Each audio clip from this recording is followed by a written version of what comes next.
একটা তথ্য দেওয়া হয়েছে, যে তথ্যটা ছিল বিভ্রান্তিকর, যে তথ্যটা ছিল সম্পূর্ণ অসত্য।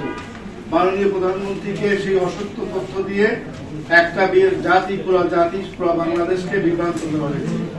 মাননীয় প্রধানমন্ত্রী আপনারা দেখেছেন যে জাতীয় সংসদে, মহান জাতীয় সংসদে উনি বলেছেন পরিত্যক্ত অব্যবহৃত 192টি স্বাস্থ্য কেন্দ্র।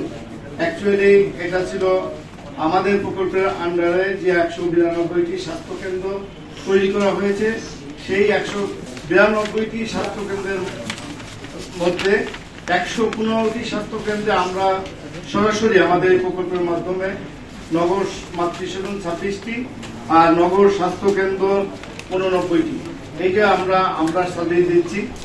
আর বাকিগুলো সিটি কর্পোরেশন নিজস্ব দিচ্ছে। বিগত সরকার 2012 সালে যখন এক ফেজ থেকে আরেক ফেজে প্রযুক্তি যায়, তখন প্রকল্প থেকে তারা সম্পূর্ণ উদ্দেশ্য প্রণোদিতভাবে 3টি এলাকাকে বাদ দিয়ে দেয়, সেটা হল বগুড়া, সাভার এবং মাধবদী। এবং ওই জায়গায় নির্মিত যে সমস্ত স্বাস্থ্য কেন্দ্র পরবর্তী